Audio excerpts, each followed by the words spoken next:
La Sociedad Española de Radiodifusión presenta... Ser... ¡Viva la radio! Podcast. Siempre. Viernes Santo pasado por agua, ¿eh? Y lo que nos queda, Natacha Payá, buenas tardes. Porque tenemos por delante un fin de semana de lluvia en casi todo el país, ¿eh?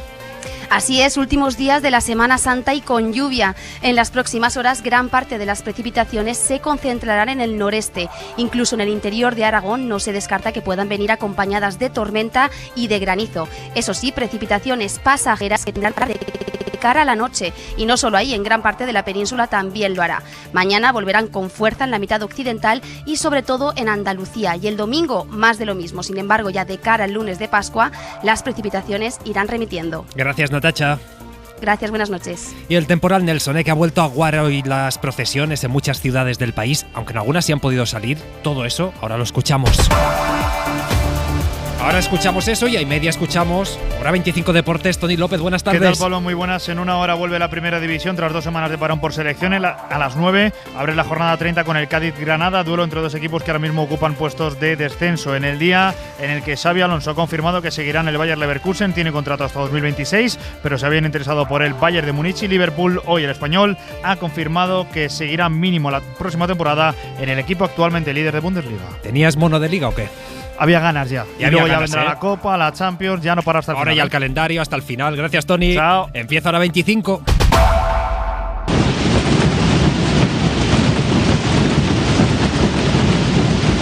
Miles de tambores han roto la hora a la vez hoy en Calanda, en Teruel, una de las tradiciones de este Viernes Santo que sí se ha salvado de la lluvia.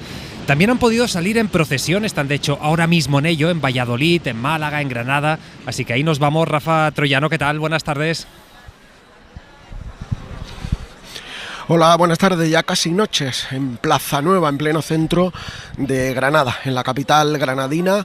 5 de las 6 procesiones de este Viernes Santo, 5 de las 6 estaciones de penitencia han decidido salir a las calles. Una ha suspendido por la posibilidad de precipitaciones. A esta hora está saliendo de la iglesia de Santana la procesión de Ensalto Sepulcro con la Soledad en el Calvario, una imagen de José de Mora de 300 años de una gran valía. Anoche también salió durante toda la madrugada en Granada el Cristo del Silencio, también de José de Mora, dejando una de las estampas más impresionantes de una Semana Santa de Granada pasada por agua. Tan solo hemos podido tener procesiones jueves y hoy Viernes Santo. Gracias, Rafa, pues a disfrutarlas del Viernes Santo, donde siguen sin tener suertes en Sevilla. Ayer se quedaron sin madrugar y esta tarde pues más de lo mismo, que sigue lloviendo. Lidia Ramón, la lluvia ha amargado buena parte de este Viernes Santo, ya no solo en Sevilla, sino en muchos sitios de España. El temporal Nelson tiene a media España con el corazón en un puño mirando al cielo. La lluvia ha obligado a cancelar muchas de las procesiones que estaban previstas para este Viernes Santo. Este año no ha podido ser y a primera hora ha dicho me vengo para aquí. Ha llovido y no lo podemos ver en la calle. En Sevilla, la mayoría de las hermandades que tenían previsto hacer estación de penitencia esta tarde ya han decidido que no saldrán debido a las predicciones meteorológicas, lo que no ha impedido que los más fieles puedan ver los pasos, aunque sea bajo techo. No pasa nada, vamos por capillas a verla y con eso nos conformamos este año. En Málaga, la lluvia les ha dado un respiro. Así sonaba la llegada de la Hermandad del Descendimiento al Ayuntamiento de la ciudad. Son 8 las cofradías que van a recorrer hoy sus calles. Emoción también esta mañana en Murcia durante la procesión de los Salcillos. De arriba hasta aquí orgulloso de ver a mí me emociono. Toda mi familia ha salido aquí en el Paso de los Azotes y como tradición pues siempre venimos y como va pasando en generación pues aquí estamos. A esta hora 3 cofradías procesionan por el centro de la ciudad. El temporal ha dado una tregua esta mañana en León, donde se ha podido celebrar la conocida procesión de los Pasos. Aunque esta tarde no han tenido la misma suerte, se han visto obligados a suspender la solemne procesión del Santo Entierro y el sermón de las 7 palabras de Valladolid tampoco ha podido celebrarse esta mañana como de costumbre. Gentes de fe, agnósticos, ateos, id a escuchar lo que dice el nazareno. Los cofrades de las 7 palabras no han podido acompañar a caballo al pregonero y el sermón se ha tenido que trasladar al interior de la catedral. Aunque la lluvia no ha sido la única protagonista de la jornada, en Segovia una nevada ha provocado la cancelación de todos los actos previstos para este viernes. Superado el disgusto de esta Semana Santa pasada por agua, es una pena, pero bueno, el año que viene volveremos. Los ojos ya están puestos en el año que viene. Bueno, seguro mejor el año que viene, y nos vamos a Roma porque en una hora empieza el Vía Crucis en el Coliseo. Es uno de los actos más importantes de la Semana Santa y además este año viene con sorpresa. Resulta que el Papa Francisco ha optado por escribir de su puño y letra el mensaje que tiene que pronunciar esta noche, y esto es muy poco habitual en el pontífice, ¿eh? Corresponsal Joan Solés, buenas tardes. Buenas tardes. Francisco ha presidido esta tarde en la Basílica Vaticana la ceremonia de la Pasión del Viernes Santo, pero no ha pronunciado la homilía. En su lugar ha intervenido el predicador de la Casa Pontificia, el cardenal Cantalamessa, permitiendo así al Papa de 87 años reservar energías para esta noche, porque va a necesitarlas. El Vía Crucis en el Coliseo romano se prolongará hora y media, al término del cual Francisco dará a conocer sus meditaciones, que no ha preparado la Secretaría Pontificia como es habitual, sino que excepcionalmente las ha redactado el propio Papa en los últimos días. Versarán sobre las guerras, aquellas con combatientes armados y aquellas guerras, además, de convivencia a menudo conflictiva en nuestra sociedad. Sorprende que Francisco quiera dar a conocer su particular mensaje en el Vía Crucis en el Coliseo este año. Sin embargo, hay un precedente. También lo hizo en el 2004 Juan Pablo II. El Papa Wojtyła apartó entonces el texto preparado por su secretaría e improvisó una lección filosófica sobre el sentido de la muerte, una lección actual para creyentes de otras religiones, para ateos o agnósticos. Juan Pablo II, recordemos, falleció un año después. Y al menos 42 personas han muerto en ataques israelíes sobre Siria. Los bombardeos israelíes en Siria no son infrecuentes, pero es verdad que estamos ante el más letal en 3 años. El ataque se enmarca en la cruzada de Netanyahu contra la milicia de Hezbollah y los partidos proiraníes asentados en suelo sirio. Una cruzada que ya advierte, va a ir a más. Joan Jimeno, buenas tardes. ¿Qué tal? Buenas tardes. Y mientras, pues Hezbollah ha respondido esta tarde lanzando misiles contra un cuartel al norte de Israel, ¿eh? Sí, misiles de alto calibre contra un cuartel militar que está cerca de la frontera entre Israel y Líbano. Es la respuesta de Hezbollah a la mayor matanza en Siria de los últimos 3 años. Los bombardeos israelíes en Alepo han matado al menos 42 personas, un ataque que impulsa la batalla entre Israel y la milicia libanesa y que el gobierno de Israel ha reivindicado así, con su ministro de Defensa asegurando que Israel ampliará su campaña e incrementará los ataques contra Hezbollah. Este es uno de los frentes de batalla de Israel. El otro sigue siendo Gaza, donde el ejército de Benjamín Netanyahu ha matado a al menos 35 palestinos hoy, con varios bombardeos sobre la ciudad de Gaza, la capital de la franja. La oficina del primer ministro ha confirmado además que se volverán a sentar en los próximos días en la mesa de negociación para un alto el fuego en Gaza y la liberación de rehenes. Netanyahu enviará de nuevo a una delegación negociadora a Doha y a El Cairo, donde se levantaron el pasado lunes después de la resolución del Consejo de Seguridad de la ONU que pide un alto el fuego inmediato en la franja y que lo pidió con la abstención de Estados Unidos. Estados Unidos que, por cierto, según está contando hasta ahora el Washington Post, ha aprobado de forma discreta, dicen, un nuevo envío de bombas y aviones de combate para Israel. Gracias, Joan. Pues esto en el Próximo Oriente, pero es que en Ucrania, Rusia ha vuelto a atacar las infraestructuras energéticas del país. El presidente Zelensky asegura que hay 2 centrales eléctricas afectadas y esto ha provocado problemas de suministro en varias localidades. Victoria García. Los bombardeos de las últimas 24 horas de Rusia contra Ucrania tenían como destino infraestructuras energéticas y han dejado sin luz y suministro a una parte del oeste del país, donde han resultado dañadas varias centrales eléctricas. Rusia dice que el operativo ha sido exitoso, pero de las más de 80 bombas enviadas, solo 4 han impactado, aunque lo han hecho en lugares estratégicos. El resto han sido desviadas por las defensas antiaéreas ucranianas. El sistema está dañado, pero Ucrania importa electricidad de Rumanía, Eslovaquia, Polonia, Hungría y Moldavia para que funcione su sistema de modo estable. Hoy el gobierno de Zelensky ha recibido una importante inyección de capital, $1.500 millones procedentes del Banco Mundial, lo confirmaba el primer ministro de Zelensky, Symyal. Es una ayuda económica importantísima para Ucrania, decía, para que pueda seguir operando mientras se defiende de la agresión rusa. Este es un fondo del Banco Mundial, pero patrocinado por Japón con 800 millones y el resto por el Reino Unido. Gracias, Vicky. Y ojo al mensaje del primer ministro polaco, de Donald Tusk, en una entrevista hoy mismo con varios medios europeos, entre ellos El País. Dice: estamos en una época de preguerra. Y no exagero. Además, también responde a los dirigentes europeos que están pidiendo contención a la hora de hacer este tipo de declaraciones belicistas. Dirigentes como, por ejemplo, Pedro Sánchez, que dijo esto tras la última cumbre europea. Yo creo que la contención es muy importante, muy importante. No se puede hablar alegremente de terceras guerras mundiales ni trasladar unos mensajes que evidentemente preocupan a la ciudadanía. Según Tusk, Sánchez y él estuvieron hablando durante el Consejo, porque el presidente español le pidió eso, que dejaran de usar la palabra guerra en las declaraciones. Ahí, según la versión de Tusk, él le respondió: oye, en mi parte de Europa, la guerra ya no es una abstracción y nuestro deber no es discutir, sino actuar y prepararnos para defendernos. Y con este clima, el Parlamento Europeo está analizando una denuncia sobre una posible injerencia rusa de cara a las elecciones europeas de junio. Hay preocupación por los supuestos pagos de una red prorrusa a eurodiputados de al menos 6 países para defender intereses del Kremlin e influir en los comicios de dentro de 3 meses. Informa desde Bruselas para la SER, Beatriz Ríos. Sí, la prensa checa se hacía eco de una investigación de los servicios de inteligencia que habrían identificado una trama de tráfico de influencias. Según estas informaciones que ha confirmado el primer ministro belga, una red habría pagado a varios eurodiputados a cambio de que diseminaran propaganda prorrusa, con el objetivo de influir en las elecciones europeas que se celebran el próximo mes de junio.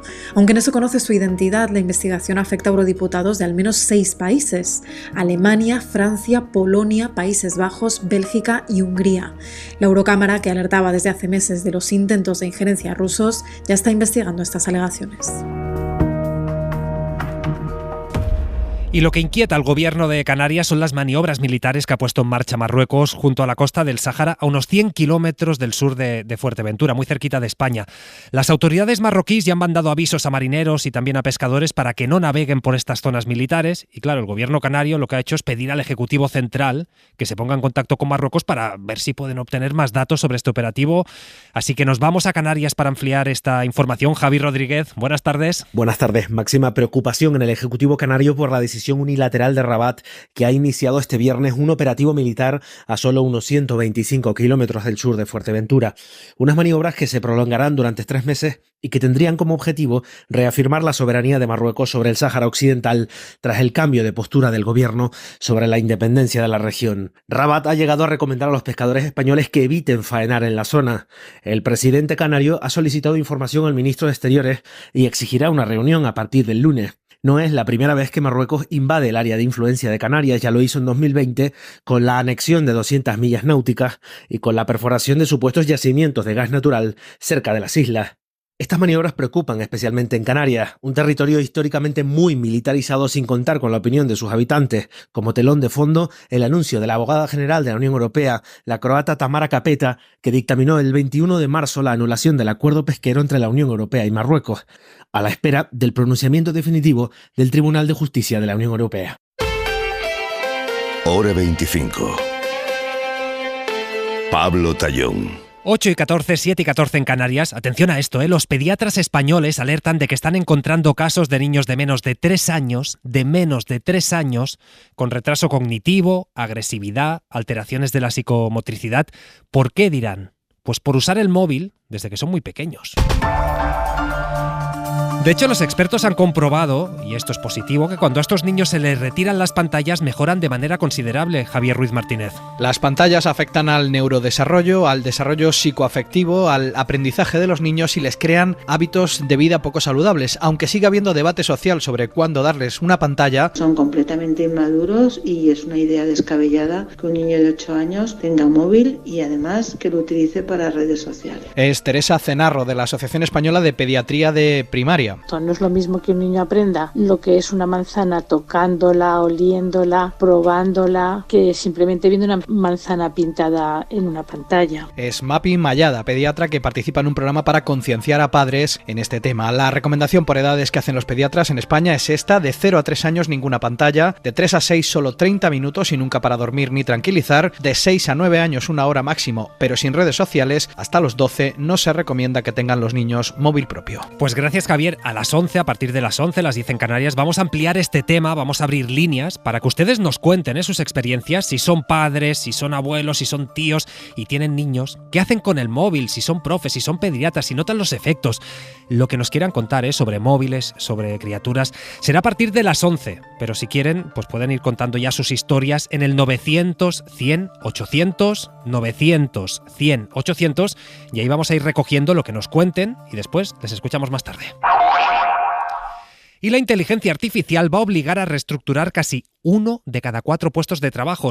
Lo dice la Universitat Oberta de Catalunya, la UOC, que además establece una especie de gradación. Los que se van a crear, los que van a desaparecer, los que van a tener que adaptarse. Karima Garbi. En primer lugar, el estudio habla sobre los nuevos puestos de trabajo que se van a crear, como por ejemplo ingenieros informáticos o de robótica, analistas de datos y especialistas en inteligencia artificial y en aprendizaje automático. De hecho, las grandes tecnológicas ya se han lanzado a competir por captar el talento de una disciplina como esta, en la que faltan especialistas. En un segundo lugar estarían los empleos que, debido a la automatización, van a desaparecer o a disminuir considerablemente. Aquí estarían las personas que introducen datos, cajeros de banco y de supermercados, los gestores de almacenes o el sector de la vigilancia. Y por último, estarían los trabajos donde va a llegar la inteligencia artificial con fuerza, pero que seguirán necesitando el trabajo de los humanos. Aquí incluyen a vendedores, reparadores de electrodomésticos, entrenadores deportivos y sobre todo al sector audiovisual.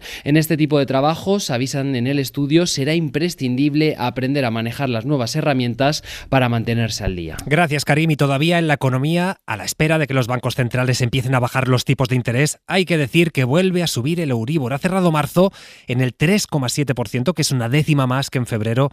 Estamos hablando de la segunda subida mensual del año y esto es una mala noticia para quienes tengan hipotecas variables. Javier Ruiz. Sí, es medio mala noticia porque solo afecta a quienes revisan su hipoteca de manera anual, pero dicho todo esto, es un arañazo más a quienes tienen hipoteca a tipo variable. La media, cuando se revise, tendrá que pagar 6 euros más al mes, unos 72 euros más al año, porque el Euribor se nos va del 3,6 al 3,7, en concreto al 3,718%. Por el contrario, para quienes revisan cada 6 meses su hipoteca, esto supone una bajada, porque hace 6 meses el Euribor estaba mucho más alto, en el 4,1%, así que se les va a abaratar la letra 37 euros al mes, unos 225 euros al año. Todo esto es el efecto que tiene un Euribor que en principio empezará a dar tregua en junio, porque el Banco Central Europeo ha dicho ya probablemente no abril, probablemente sí junio. Es el segundo aumento en 3 meses, pero la bajada está más cerca. Hoy los datos de Francia y de Italia apuntan que en la mayoría de la zona euro la inflación está ya bajo control. Hora 25. Pablo Tallón. 8 y 19, 7 y 19 en Canarias. La nueva dirección de la Conferencia Episcopal Española ha recibido esta semana en su sede algunas asociaciones de víctimas de la pederastia en la Iglesia. Hablamos del primer encuentro, desde la elección de Luis Argüello como presidente de los obispos. Él se ha comprometido con ellos a poner en marcha una comisión para atender las peticiones de las víctimas. Ana Corbatón. Peticiones como que los casos de pederastia en la Iglesia se traten de forma individualizada. Juan Cuatrecasas es de la asociación Infancia Robada. Al final lo que nosotros buscamos es reconocimiento, reparación, indemnización y acompañamiento. En esa reunión los obispos han admitido fallos. Han admitido, incluso el propio Argüello, que las cosas no se han hecho bien hasta ahora, que hay que darle un giro, incluso no ya solamente en el trato a las víctimas, sino en problemas que ha habido de comunicación. Y se han comprometido a crear una comisión a lo largo del mes de abril en la que estarán representados, además de víctimas y de la conferencia, otros perfiles como académicos, juristas o terapeutas. Vemos que hay una actitud, hay una voluntad, un compromiso de empezar a trabajar sobre temas concretos. Antes era todo el perdón, pero no pasaba de ahí. Las víctimas dicen que se han sentido escuchadas y que esta reunión puede marcar un antes y un después. Y es noticia de la tarde, en Irlanda del Norte ha dimitido el líder del partido unionista, Jeffrey Donaldson, después de ser acusado de abusos sexuales. Ahora está en libertad bajo fianza y dentro de un mes tendrá la primera vista del juicio de este caso. Isabel Villar, buenas tardes. Buenas tardes. Según la BBC, Donaldson está acusado de violación y de varios delitos de abuso sexual. El político ha negado todos los cargos. La investigación policial se puso en marcha hace varios meses cuando dos mujeres interpusieron varias denuncias, pero todo se ha destapado ahora. Donaldson era un líder histórico, era el diputado más veterano de Irlanda del Norte en la Cámara de los Comunes y la reina Isabel II lo llegó a condenar por sus servicios a la política. Gracias, Isa. Y Francia va a recurrir a soldados y policías de países extranjeros para garantizar la seguridad de los Juegos Olímpicos, que como saben, este verano se van a celebrar en París. De momento, solo se ha hecho público que van a estar Polonia, Alemania. De España no se sabe nada de su posible presencia, aunque es cierto que desde la Generalitat ya han ofrecido a Francia la colaboración de los Mossos d'Esquadra. Corresponsal en París, Vicens Batalla. El refuerzo anunciado por el Ministerio de Defensa francés durante los Juegos concierne ciertos dominios que se califican de críticos, como las capacidades en perros adiestrados para detectar explosivos. En el comunicado, sin embargo, no se precisa qué países participarán en el dispositivo, aunque el Ministerio de Defensa polaco confirmó este mismo jueves que formará parte en lo que define de coalición internacional para apoyar la seguridad durante estos Juegos, sin concretar el número de soldados. Entonces, reveló que Polonia había propuesto 40 policías y 13 equipos con perros adiestrados, y añadió que a principios de enero solicitó a 46 socios extranjeros un refuerzo de 2.185 agentes de seguridad interior. En su caso, Alemania ha anunciado que enviará policías. No se ha hecho público si España también contribuirá al dispositivo de este verano, aunque recientemente el propio consejero catalán del Interior, Joan Ignasi Elena, se entrevistó con responsables franceses en París y ofreció su colaboración a nivel de Mossos d'Esquadra, como ya se hace contra redes de tráfico de droga en la frontera. Gracias, Vicens. Y mucha atención, mucha atención a esta historia que ha ocurrido aquí, que ha ocurrido en España. Resulta que la Guardia Civil ha detenido a una abuela y a su nieto, el nieto de 17 años, ¿por qué dirán? Por traficar con droga. La mujer tiene 74 años y lo que hacía es vender droga desde su casa, aprovechando al menor. La vendía a través de su nieto. Ha sido en la provincia de Valencia, así que ahí nos vamos. Adrián Sánchez. La investigación comenzó a finales de febrero, cuando los agentes de la Guardia Civil tuvieron conocimiento de que una mujer podría estar utilizando a su nieto menor de edad para traficar con drogas. Tras semanas de indagaciones, comprobaron que la abuela, de 74 años de edad, vendía estas sustancias ilegales desde su domicilio a través del menor. Los dos han sido detenidos, acusados de tráfico de drogas, y el joven ha sido puesto a disposición de la Fiscalía de Menores. Justo este viernes hemos conocido que en otro municipio de la misma comarca valenciana, la Ribera Baixa, la Guardia Civil ha detenido a otra mujer de 45 años que vendía cocaína al menudeo delante de sus hijos de 9 y 12 años e incluso usaba al mayor para realizar las ventas. Los agentes encontraron en su domicilio varias dosis de droga y casi 5.000 euros en efectivo. Gracias, Adrián. Y empezábamos este informativo hablando de que la lluvia va a seguir con nosotros el fin de semana. Lluvia que amarga la Semana Santa a muchísima gente, pero que alivia los embalses, aunque sigue habiendo una importante zona de España, que es la costa mediterránea, que necesita más agua. Javier Gregori. Como muestra este botón, en el pantano de Zufre, situado en la provincia de Huelva, en solo día y medio han entrado ya 9 hectómetros cúbicos, es decir, el volumen de agua que cabe en casi 10 estadios de fútbol como el Bernabéu. Y esto es solo un ejemplo de lo que está lloviendo en casi toda España, porque las borrascas, sobre todo las de esta última semana, han aumentado ya de media un 6% la cantidad de lluvias que se han registrado en este año hidrológico con respecto a la media habitual. Sin embargo, como ocurre también en los cómics de Asterix y Obelix, todavía hay una amplia zona de la costa, desde Girona al norte de la península hasta Almería al sur, donde las precipitaciones se han reducido en torno al 25% desde el pasado mes de octubre, y las últimas lluvias no consiguen tampoco de momento paliar este importante déficit hídrico que recorre la costa mediterránea española. Minuto 25 de Hora 25. Para no perderte ningún episodio, síguenos en la aplicación o la web de la SER, Podium Podcast o tu plataforma de audio favorita.